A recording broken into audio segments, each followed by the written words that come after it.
오늘도 주님 안에서 승리하는 복된 하루가 되시기를 간절히 축원을 드립니다. 피는 물보다 진하다라는 말이 있습니다. 어떤 이 가족의 소중함을 이야기하는 것이기도 하지만 그 어떤 아무리 가까운 친구나 아니면 또 이웃이라 할지라도 그 피로 만들어진 혈연의 관계와는 사실 비교할 수 없다라는 말이죠. 우리가 누군가에게 무언가를 약속할 때 이럴 때 혈서를 쓰거나 아니면 자기의 피를 흘려 내므로 말미암아 자신이 갖고 있는 어떤 이런 진실함과 아니면 자기의 어떤 믿음과 확신을 보여주고 나타내려 하는 그러한 결단의 모습도 우리는 볼 수 있습니다. 특별히 하나님과 또한 예수님과 우리와의 관계를 과연 무엇으로 설명하면 좋을까? 어떠한 관계로 이해하면 좋을까? 사실 여러 가지 많은 비유나 아니면 말씀도 있지만 우리가 잘 아는 비유는 목자와 양의 비유이기도 하지만 사실 예수님께서 우리 가운데 주신 가장 확실하고 분명한 약속 중에 하나는 바로 예수님의 피로 우리를 구원하며 우리를 대신 우리를 그 핏값으로 사셨다라는 이 말씀이, 그리고 이 약속이 그 어떤 약속이나 말씀보다 가장 강력한 말씀인 줄로 믿습니다. 여러분, 내 피를 대신 흘려 누군가에게 대신 줄 수 있다는 것은 쉬운 일이 아닙니다. 여러분들 헌혈해 보셨죠? 내 피를 누군가에게, 나와 전혀 상관없고 아무런 관계도 없는 사람에게 그냥 내 피를 무료로 줄 수 있다는 것은 사실 쉬운 일은 아닙니다. 예수님이 우리를 구원하시고 우리를 위해 피값으로 그 피를 흘려 우리를 구원하신 데에는 바로 아무런 조건과 이유 없이 흘리신 예수님의 피, 그 피로 말미암아 우리가 구원을 얻고 하나님의 자녀가 되는 이런 놀라운 은혜를 누리며 살아가고 있는 줄로 믿습니다. 그러나 이 피의 은혜를 우리가 알지 못하면, 물론 알긴 알지만 그 피의 은혜를 우리가 진정으로 깨닫지 못한다면 우리는 그 피값이 나에게 얼마나 귀하고 소중한지를 잊어버리고 살아갈 수밖에 없다라는 사실입니다.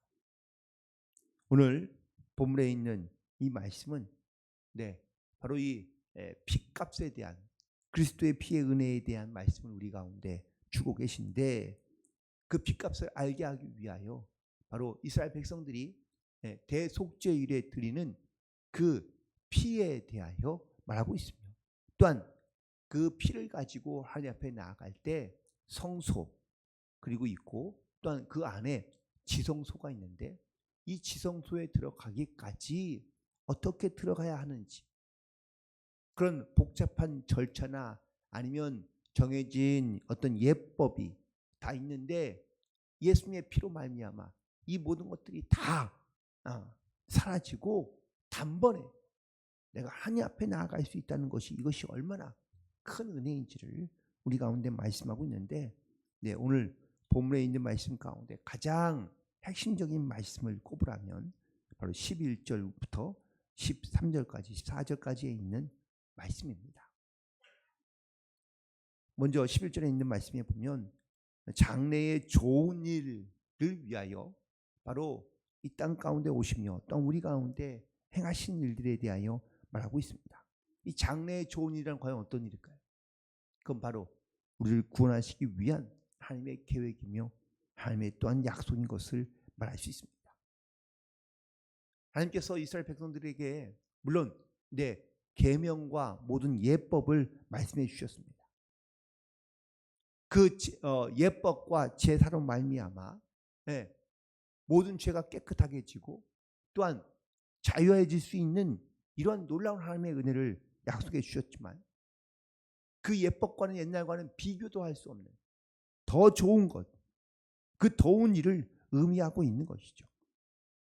즉 우울했던 우리의 어떤 과거나 어떤 죄를 짓고 죄 가운데 살아갈 수밖에 없는. 그래서 그 죄를 짓고 살아가다가 1년에 딱 한 번 자기 죄를 회개하기 위하여 나올 수밖에 없는 이러한 뭔가 조금은 모순되거나 아니면 그 죄 가운데 붙들려 살아갈 수밖에 없는 모든 이스라엘 백성들 가운데 이제 이 모든 과거를 또한 죄를 다 잊게 해주시고 새로운 소망과 희망으로 살아갈 수 있게 하시는 그런 이 장래의 좋은 일을 위하여 대제사장으로 오신 바로 예수님에 대하여 말씀하고 있습니다. 또한 이 그리스도는 손으로 지은 것이 아니라 바로 이 창조에 속하지 아니한 더 크고 더 놀라운, 그래서 그 하나님의 창조된 하나님의 약속 가운데 하늘에 남겨진 하늘에 있는 그러한 하늘의 장막을 말씀하고 있는 것을 볼 수 있습니다. 특별히 이스라엘 백성들은 오늘 이 말씀을 들을 때에 특별히 히브리 기독교인들이 무지하거나 아니면 그들이 하나님의 말씀을 깨닫지 못하기 때문에 주신 말씀이 아니라 예수님이 어떤 분인지를 명확하고 분명하게 선포하기 위하여 오늘 말씀을 주신 거라고 말할 수 있는데 12절에 있는 말씀에 보면 염소와 송아지의 피로 하지 아니하고 오직 자기의 피로 영원한 속죄를 이루고 그리고 단번에 성소에 들어가셨다고 말씀하고 있습니다. 여러분 제사를 드릴 때 짐승의 피를 가지고 하나님 앞에 제사를 드리지만 여러분들 피라고 다 같은 피가 아닙니다. 자기가 스스로 자기의 죄값을 보았을 때에 적은 죄를 지었다면 비둘기부터 양, 염소 그리고 많게는 송아지까지 또한 소의 피를 드릴 수 있습니다. 하지만 일반 사람들은 대부분 다 양의 피로 속죄가 됩니다. 하지만 하나님의 제단의 성소에 들어가는 제사장들은 반드시 송아지의 소의 피로 바로 그들의 죄를 깨끗하게 해야만 했다는 사실인 것이죠. 특별히 여기서 우리가 기억해야 될 것은 이 지성소 안에 들어갈 수 있는 사람, 성소를 지나 지성소 안에 들어갈 수 있는 사람은 대제사장 딱 한 사람밖에 들어갈 수가 없고요. 심지어 이 대제사장도 지성소에 자기의 마음대로 그냥 자기 들어가고 싶을 때 들어가고 나올 때 나오고 이런 것이 아니라 대속죄라는 딱 하루만, 딱 한 번만 이 지성소, 거룩한 지성소 안에 들어갈 수 있었다라는 사실입니다. 그래서 이 성소 안에, 성막 안에 지성소가 따로 있는데 이 지성소 안에는요 커다란 그리고 아주 견고한 그 휘장 성막이 가려져 있는 거죠.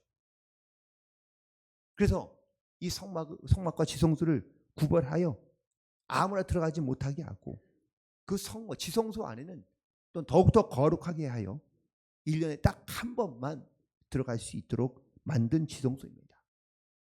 그런데 이 지성소 안에 들어갈 때 반드시 가지고 가야 되는 것이 하나 있습니다.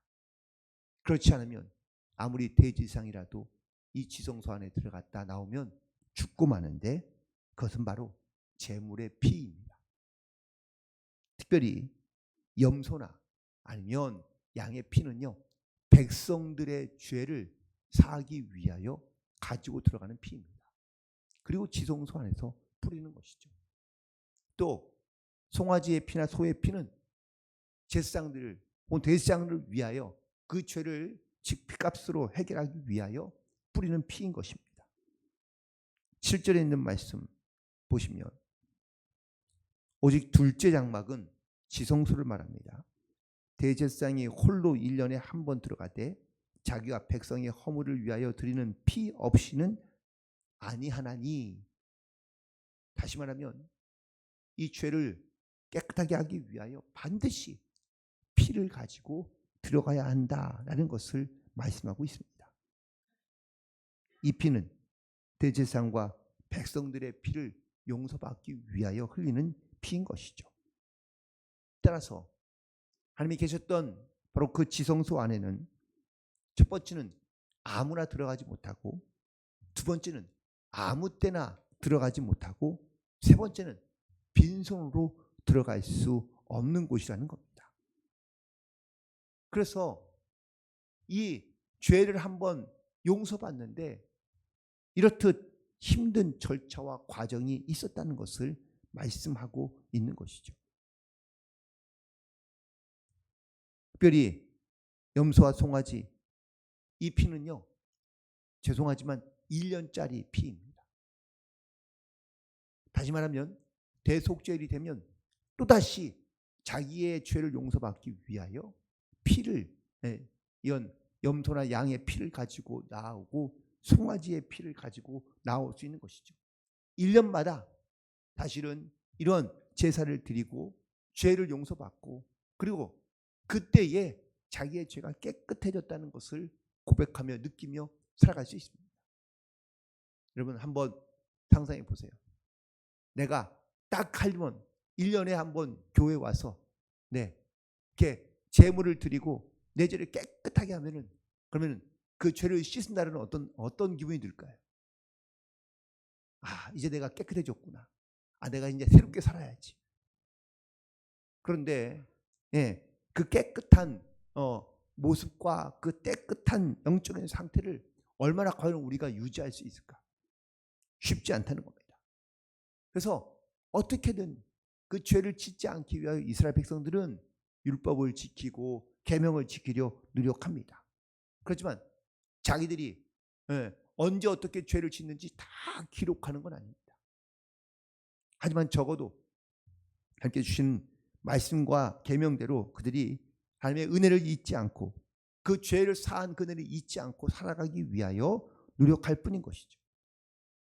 그렇다면 예수님의 흘린 피는 과연 무엇이 다른가?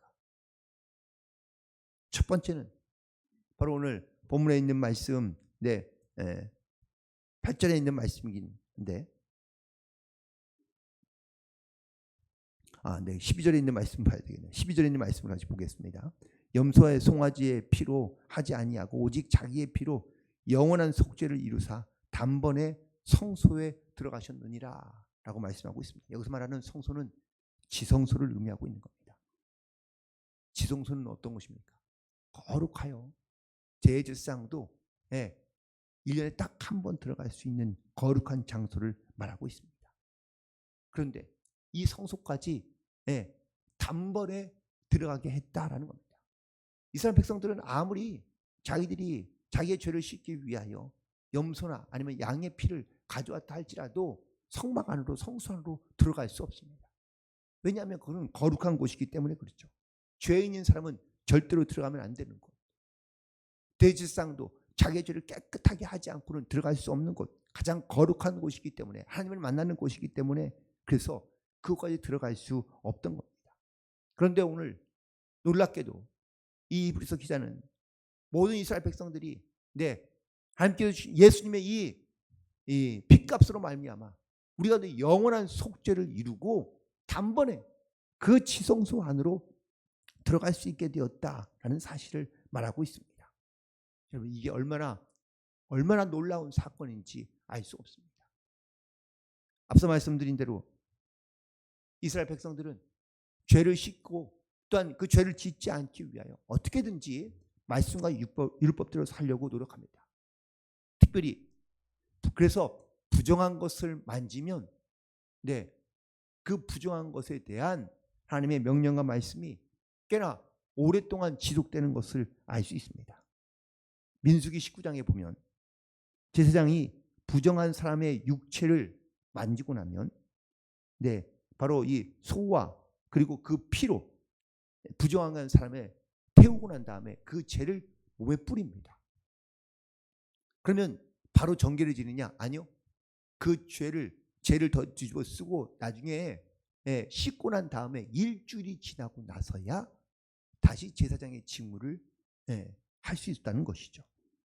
그래서 이 정결한 예법에 대하여 아주 많은 그런 어떤 이런 조건도 있고, 혹은 또 그런 어떤 정결하게 한 다음에도 그 다음에도 회복하는 기간이 있던 것이죠. 그래서 민수기에 보면 아무리 깨끗하다 할지라도 출산한 사람, 월경 중에 있는 사람, 몸에 유출병이 있는 사람, 기타 특이한 질병을 피를 흘리는 질병을 가진 사람들은 부정한 것으로 간주되고, 또한 이런 사람들은 가까이 하지 않으며 그를 만지지 말라고 말씀하고 있기도 합니다.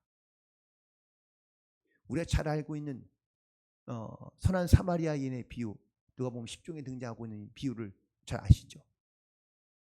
강도, 피 흘리고 있는 강도를 제사장과 레위인이 지나가는데 그냥 만지지 않고 지나갑니다. 이유는 만약에 부정한 사람을, 피 흘리는 사람을 만졌다가 자기가 부정하게 되면 그런 어떤 자기가 맡겨진 일들을, 정결한 예식들을 행할 수가 없는 것이죠. 만약에 이 부정한 상태에서 성소의 직무를 하면 하나님께 죽고 맙니다. 또한 예법에도 죽이라고 되어 있습니다. 그래서 제사장과 레위는 강도 만난 사람을 사실 피한 것이죠. 하지만 그렇다고 그들의 행동이 옳은 것이냐? 아닙니다. 놀랍게도 이런 행동은 율법의 근본 정신에 벗어나는 죄를 짓는 것과 똑같은 행위입니다. 왜냐하면 원래 율법에는 이렇게 강도 만난 사람은, 피를 흘리는 사람에게는 생사 여부를 확인하고 그 사람이 살아있으면 응급처치와 치료를 받도록 도와야 하며, 만일 사망했다면 먼저 신고하고, 그리고 장례를 위한 조치를 취해야만 하는 것이, 이것이 바로 제사장과 레위일에 레위가 이 정결 예법과 그 의식을 준수하고 그 직무를 수행해야만 하는 그런 어떤 법이 있습니다. 또한 그렇게 해야만 하는 당위성이 있습니다. 그런데 제사장과 레위인은요, 당장에 부정한 걸 만졌다가 자기가 일주일 동안이나 정결 예식을 행해야 되고, 또한 기간을 기다려야 되고, 또한 자기가 해야 할 수 있는 그런 어떤 이 제사장의 의무를 할 수 없기에 귀찮은 겁니다. 그걸 또한 그 정결 의식을 행하고 난 다음에 일주일이나 아무런 일도 하지 못하기 때문에 그것이 좀 하기 싫었던 거죠. 그래서 제사장과 레위인은 그 피 흘리고 있는 그런 강도를 그냥 그렇게 지나치고 만 것입니다. 우리가 만약 예수님의 피의 의로, 피의 은혜로 우리가 이 땅 가운데 살고 있다면, 우리가 이 피값이 얼마나 귀하고 소중한 것인지를 우리가 분명하게 깨닫고 나아가야 될 줄로 믿습니다. 오늘 본문 14절에 있는 말씀에 보면, 하물며 영원하신 성령으로 말미암아 흠없는 자기를 하나님께 드린 그리스도의 피가 어찌 너희 양심을 죽은 행실에서 깨끗하게 하고 살아계신 하나님을 섬기게 하지 못하겠느냐라고 묻고 있습니다.